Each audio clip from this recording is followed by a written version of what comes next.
Hello everyone, how are you all? I hope you all are doing well.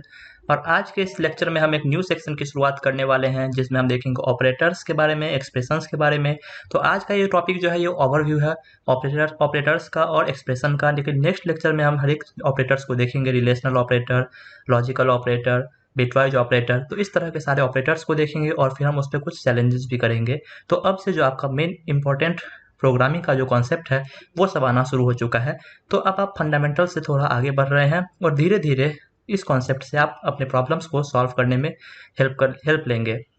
तो सबसे पहले इस lecture में आगे बढ़ने से पहले आपको मैं बता दूं कि ये जो चैनल है programming with PJ Newton school के कोलैबोरेशन के साथ बनाया गया है। तो न्यूटन स्कूल को आप चेकआउट करना बिल्कुल भी ना भूलें, लिंक आपको डिस्क्रिप्शन में मिल जाएगा। साथ ही लॉन्च पैड भी शुरू करने जा रही है न्यूटन स्कूल हाल ही में, तो उसका भी आपको लिंक डिस्क्रिप्शन में मिल जाएगा और आप उसे चेकआउट कर सकते हैं। न्यूटन स्कूल एक ऐसा प्लेटफॉर्म है जहाँ पे आप अपने प्लेसमेंट की तैयारी बिना कोई फ़ी पे किए कर सकते हैं। जब आपको ड्रीम जॉब गारंटीड मिल जाए अपने ड्रीम कंपनी में, तो ही आपको न्यूटन स्कूल को फ़ी पे करना होता है। तो आपको अगर ऐसे कोई बर्डन फ्री क्वालिटी एजुकेशन की तलाश थी तो आप न्यूटन स्कूल को चेकआउट जरूर कर सकते हैं। तो अपने टॉपिक पे अब आगे बढ़ते हैं हम। जो हमारा टॉपिक है आज का ऑपरेटर, तो ऑपरेटर का आज हम ओवरव्यू देखेंगे, ज़्यादा हम इन डेप्थ में नहीं जाएंगे। और फिर हम नेक्स्ट लेक्चर में यानी कि जो पूरा कंप्लीट सेक्शन है, इस सेक्शन में हम पूरे ऑपरेटर और एक्सप्रेशन और स्टेटमेंट्स पे ही बात करेंगे। तो ऑपरेटर क्या होता है? तो ऑपरेटर जो है एक सिंबॉलिक नेम है, मतलब ये फंक्शन है जिसको हम सिंबल में रिप्रेजेंट करते हैं। और ऑपरेटर का यूज हम क्यों करते हैं अपने प्रोग्राम में? तो ये हम मैथमेटिकल फंक्शन या फिर लॉजिकल फंक्शंस को यूज करते हैं, तभी हम अपने प्रोग्राम में ऑपरेटर्स का यूज करते हैं। तो ऑपरेटर्स क्या होगा? जैसे कि plus, minus, multiply, divide, modulus sign, ये सब हमारे कुछ ऑपरेटर्स हैं। और ऑपरेटर्स जैसे कि आप 5 + 6 करते हैं, तो ये हमारे जो बीच वाले साइन है ये हमारा ऑपरेटर हो गया। और ये जो हमारा 5 है और ये 6 है ये हमारा ऑपरेंड हो गया। तो उम्मीद करता हूँ आपको इतना समझ में आ गया हो कि ऑपरेटर किससे बोलते हैं, ऑपरेटर को प्रोग्राम में अपने हम यूज क्यों करते हैं। तो हम जो भी मैथ का फंक्शनल बेसिकली यूज करते हैं उसके लिए हम ऑपरेटर का यूज करते हैं। तो हम बचपन से अपने मैथ यूज कर ही रहे हैं अपने लाइफ में, तो ये भी हमारा प्रोग्रामिंग जो है इसमें भी आपको बहुत सारे मैथ्स के प्रॉब्लम्स आपको सॉल्व करने होंगे, तो हम अब ऑपरेटर को अपने यूज में लाते हैं।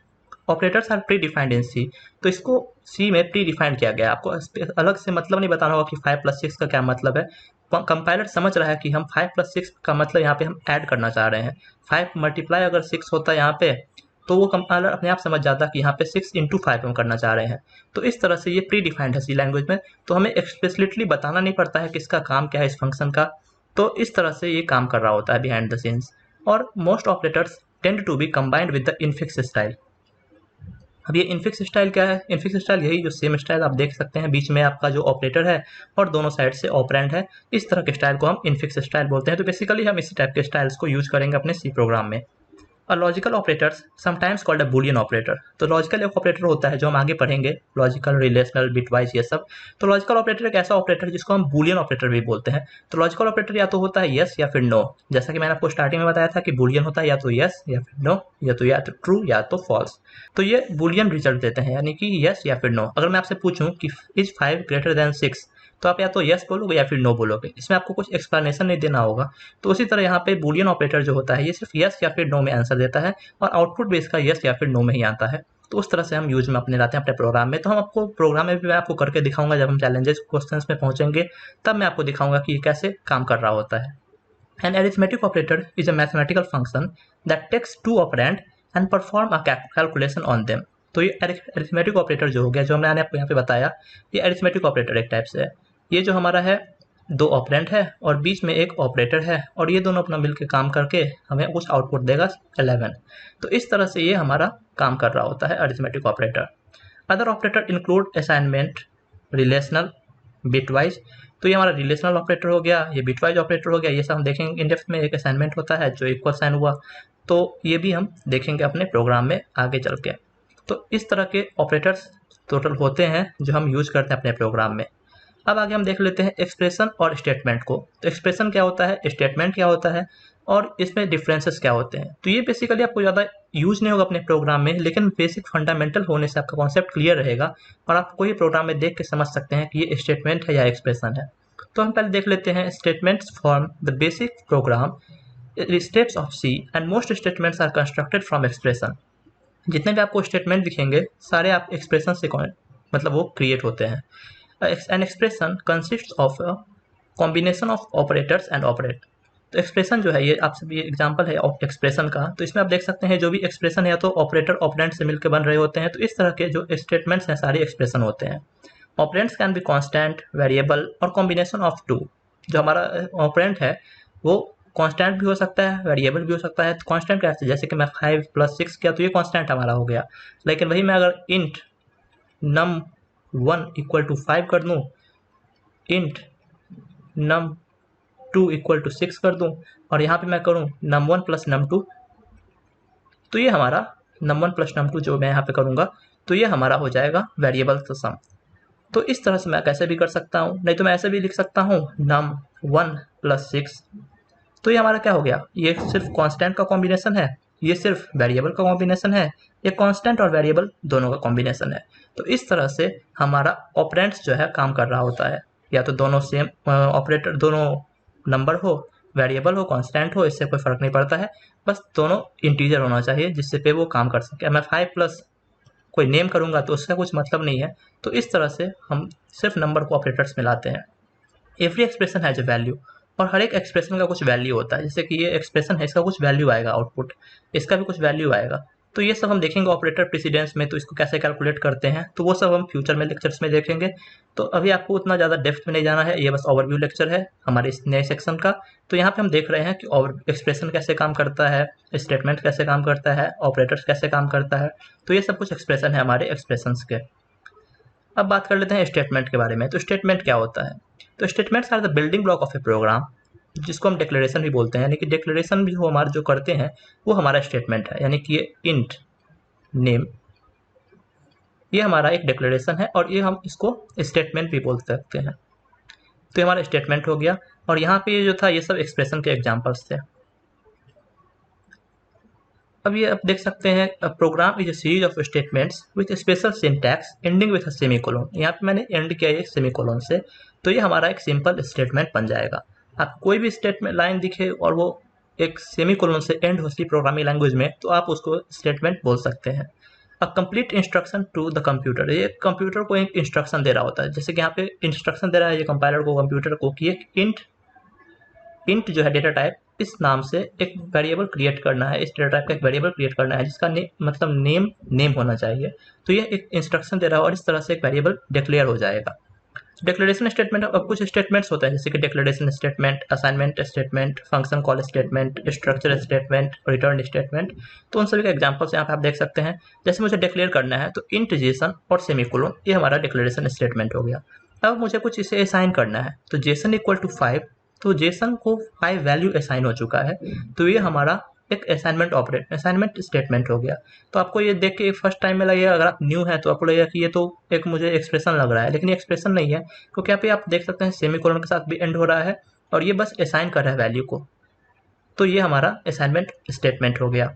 फंक्शन कॉल स्टेटमेंट यानी कि प्रिंटफ, ये इनबिल्ट फंक्शन है, ये हम सब जानते हैं, हमने स्कैनफ और प्रिंटफ सेक्शन में लेक्चर में देखा था। आपने अगर उस लेक्चर को नहीं देखा है तो आप आई बटन पे क्लिक करके उस लेक्चर को देख सकते हैं, जहाँ मैंने आपको प्रिंटफ और स्कैनफ के बारे में कंप्लीट डिटेल के साथ बताया है। और यहाँ पे डबल कोटेशन के अंदर मैंने जो ये नेम लिखा है ये आउटपुट दे देगा सीधे हमारा। तो ये भी हमारा एक फंक्शन कॉल स्टेटमेंट हो गया। और ये है स्ट्रक्चर स्टेटमेंट। तो आपको ये कुछ न्यू लग रहा होगा क्योंकि हम अभी तक यहाँ पे पहुँचे नहीं हैं, वाइल, फॉर, लूप ये सब पे। तो ये एक लूप का है। तो आपको ये अगर स्टेटमेंट समझ में नहीं आ रहा है सिंटैक्स, तो कोई चिंता की बात नहीं, क्योंकि अभी तक हम वाइल लूप, फॉर लूप पे नहीं पहुँचे हैं। जब हम वहाँ पहुँचेंगे तो आपको ये बेसिकली आराम से समझ में आ जाएगा। तो ये भी एक स्टेटमेंट है, structure statement, while Jason <20, Jason = Jason +1। तो आपको अगर समझ में नहीं आ रहा है तो कोई बिग डील नहीं है, आपको आराम से सब समझ में आएगा जब हम लूप्स पे पहुँचेंगे। तो रिटर्न स्टेटमेंट, रिटर्न 0, ये हम हर एक अपने स्टार्टिंग के प्रोग्राम से देख रहे हैं, तो ये हमारा एक स्टेटमेंट हो जाता है। तो C considers any expression to be a statement if you append semicolon. अगर आप सेमीकोलन लगा देते हैं एक्सप्रेशन, तो वो स्टेटमेंट हमारा जो है स्टेटमेंट हो जाता है। So 8 semicolon 3 - 4 semicolon are perfectly valid in C. तो ये परफेक्टली वैलिड स्टेटमेंट हो जाता है सी लैंग्वेज में। सी को कोई आपत्ति नहीं होगी अगर हम इस तरह से यूज़ करके इसे बोलते हैं कि ये जो हमारा स्टेटमेंट है ये हमारा अब स्टेटमेंट हो चुका है। तो सी को कोई आपत्ति नहीं होगी क्योंकि इसमें लास्ट में सेमीकोलन लग चुका है। लेकिन वहीं अगर आप 8 सिर्फ यहाँ पे लिखते तो ये आपको -6 अगर यहाँ पे है तो ये इसको बोलेगा कि ये एक्सप्रेशन है, लेकिन वहीं पे आपने यहाँ पे 8 के बाद सेमीकोलन लगा दिया तो ये हो गया कि ये हमारा अब स्टेटमेंट में कन्वर्ट हो चुका है एक्सप्रेशन से। तो बेसिकली यही एक फंडा है जो हम समझते हैं, जिससे कि कौन सा टर्म एक्सप्रेशन है, कौन सा स्टेटमेंट है, कब कौन सा हमें ऑपरेटर का यूज करना है। तो ये सब हम बेसिकली ध्यान में रखते हैं अपने प्रोग्राम को राइट करने से पहले। तो उम्मीद करता हूँ आपको ये टॉपिक समझ में आया होगा। ये एक ओवरव्यू लेक्चर था, हम ज़्यादा डेप्थ में अभी एंटर नहीं किए हैं। तो नेक्स्ट लेक्चर से हम अब टॉपिक्स पे एक्सप्लोर करना शुरू करेंगे और वहाँ देखेंगे कि कैसे हम ऑपरेटर्स का यूज करके अपने प्रोग्राम में आउटपुट निकाल सकते हैं। तो उस समय हम देखेंगे कि कैसे एरिया निकाल सकते हैं। मैं आपको एक चैलेंज भी दूंगा एरिया ऑफ रेक्टेंगल निकालने का। तो वहाँ पे आपको वेरिएबल को डिक्लेयर करना होगा, इनिशियलाइज करना होगा, ऑपरेटर्स का यूज करना होगा। जैसे एरिया का क्या होता है, लेंथ इंटू ब्रेथ रेक्टेंगल का, तो आपको उस तरह से वेरिएबल लेना होगा, लेंथ वेरिएबल एक लेना होगा आपको, ब्रेथ वेरिएबल, और फिर आपको उस तरह से मैनिपुलेट करके आपको काम करना होगा। तो इस तरह से हम एक अपने आप में एक प्रोग्राम में आपको चैलेंज दूंगा। तो बेसिकली स्मॉल चैलेंज होगा जो कि बहुत ही सिंपल भी होगा, लेकिन बिगिनर्स के लिए वो भी थोड़ा सा हो सकता है कि स्टार्टिंग में वो स्ट्रगल करें, लेकिन आपको उसे ट्राई करना है, उसे छोड़ नहीं देना है। तो मैं आपको नेक्स्ट लेक्चर में आपको बताऊंगा कि आपको उस चैलेंज को कैसे करना है। अब हम देख लेते हैं कंपाउंड स्टेटमेंट के बारे में। तो कंपाउंड स्टेटमेंट क्या होता है? तो कंपाउंड स्टेटमेंट होता है टू और मोर स्टेटमेंट्स ग्रुप्ड टुगेदर। दो और दो से ज़्यादा स्टेटमेंट को अगर हम ग्रुप कर दे एक ब्लॉक में कर्ली ब्रेसेस के साथ, तो वो हमारा एक कंपाउंड स्टेटमेंट बन जाता है। जैसे कि एग्जांपल आप यहाँ पे देख सकते हैं, ये हमारा एग्जांपल है, int index equal to 0 while index is less than 10। तो ये हमारा एक एग्जांपल है। तो इसको हम, ये आप अभी नहीं समझ रहे होइएगा कि वाइल लूप का ये सिंटैक्स है, तो उसका ज़्यादा टेंशन नहीं लेना है। लेकिन ये जो कर्ली ब्रेसेस आप देख रहे हैं, कर्ली ब्रेसेस के अंदर मैंने जो दो स्टेटमेंट लिखा है ये, तो ये हमारा स्टेटमेंट हो जाएगा जो कि कंपाउंड स्टेटमेंट है, क्योंकि इसके अंदर दो या दो से ज़्यादा स्टेटमेंट है, तो इसको हम कंपाउंड स्टेटमेंट बोल सकते हैं। तो इस तरह से हम कंपाउंड स्टेटमेंट को भी डिक्लेयर करते हैं। तो उम्मीद करता हूँ आपको इस लेक्चर में सारा टॉपिक समझ में आया होगा कि कैसे हम स्टेटमेंट को डिस्टिंग्विश करते हैं, एक्सप्रेशन को डिस्टिंग्विश करते हैं, ऑपरेटर्स क्या होता है, ऑपरेटर्स का कैसे यूज करते हैं वो आप आज के लेक्चर से नहीं समझे होंगे, लेकिन हम नेक्स्ट लेक्चर में देखेंगे कि ऑपरेटर्स को हम कैसे यूज करते हैं अपने प्रोग्राम में आउटपुट निकालने के लिए। इसी के साथ आज के इस लेक्चर को ख़त्म करते हैं। उम्मीद करता हूँ आपको ये टॉपिक समझ में आया होगा, ऑपरेटर्स, एक्सप्रेशंस। इसी के साथ ख़त्म करते हैं। आपने चैनल को सब्सक्राइब नहीं किया है तो चैनल को सब्सक्राइब कर दीजिए, लाइक कर दीजिए वीडियो को और शेयर कर दीजिए अपने दोस्तों के साथ, जिससे कि ये चैनल लाखों लोगों तक पहुँचे और आपके जो फ्रेंड है जिसे सी लैंग्वेज सीखना है, प्रोग्रामिंग में न्यू है, वो भी ट्राई कर सके नए कॉन्सेप्ट को सीखने में और प्रोग्रामिंग में अपना। तो न्यूटन स्कूल को चेकआउट करना बिल्कुल भी नहीं भूलना है, ये मैं फिर से आपको बता रहा हूँ। लॉन्च पैड को भी आपको चेकआउट करना है और आप फ्री में अपने ड्रीम जॉब की तैयारी कर सकते हैं। जॉब लगने के बाद आपको फ़ी पे करना होगा। तो सबसे पहला मेन इंपॉर्टेंट है आपको ड्रीम जॉब में लैंड करना। तो न्यूटन स्कूल आपके लिए बेस्ट साथी हो सकता है उसके लिए।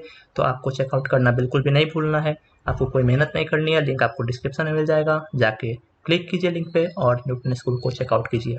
तो इसी के साथ मिलते हैं नेक्स्ट लेक्चर में। See ya have a nice day, bye bye.